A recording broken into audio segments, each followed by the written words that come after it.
ग्रह का जन्म कैसे हुआ? वह शुक्र ग्रह की उत्पत्ति की कथा। पुराणों के अनुसार ब्रह्मा जी के मानस पुत्र भृगु ऋषि का विवाह प्रजापति दक्ष की कन्या ख्याति से हुआ, जिससे धाता विधाता 2 पुत्र व श्री नाम की कन्या का जन्म हुआ। भागवत पुराण के अनुसार भृगु ऋषि के कवि नाम के पुत्र भी हुए, जो कालांतर में शुक्राचार्य नाम से प्रसिद्ध हुए। महर्षि अंगिरा के पुत्र जीव यानी गुरु तथा महर्षि भृगु के पुत्र कवि यानी शुक्र समकालीन थे।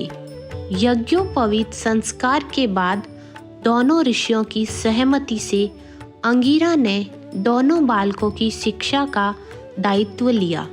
कवि महर्षि अंगिरा के पास ही रहकर अंगिरा नंदन जीव के साथ ही विद्याध्ययन करने लगा।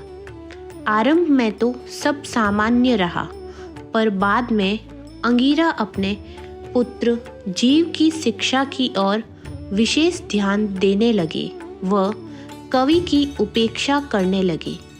कवि ने इस भेदभावपूर्ण व्यवहार को जानकर अंगिरा से अध्ययन बीच में ही छोड़कर जाने की अनुमति ले ली और गौतम ऋषि के पास पहुँचे।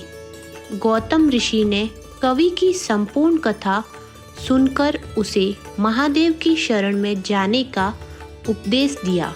महर्षि गौतम के उपदेश अनुसार कवि ने गोदावरी के तट पर शिव की कठिन आराधना की।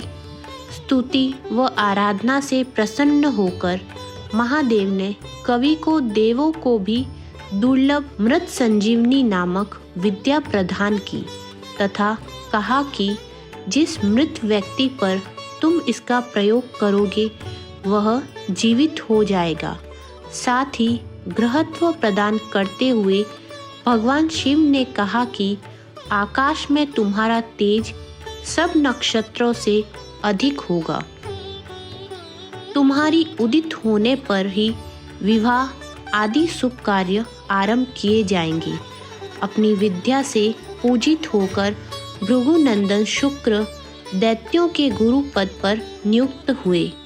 जिन अंगिरा ऋषि ने उनके साथ उपेक्षापूर्ण व्यवहार किया था, उन्हीं के पुत्र जीवपुत्र कच्छ को संजीवनी विद्या देने में शुक्र ने किंचित भी संकोच नहीं किया।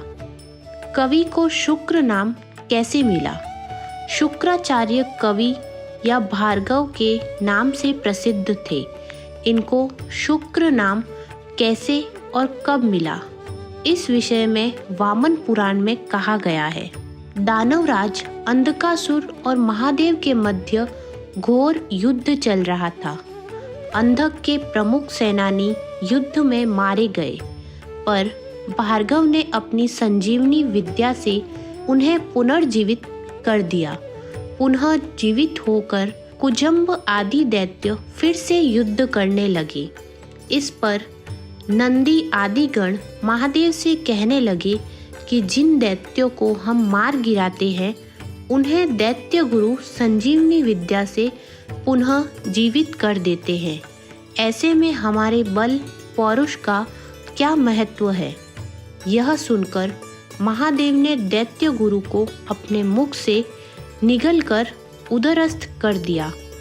उदर में जाकर कवि ने शंकर की स्तुति आरंभ कर दी, जिससे प्रसन्न होकर शिव ने उनको बाहर निकालने की अनुमति दे दी।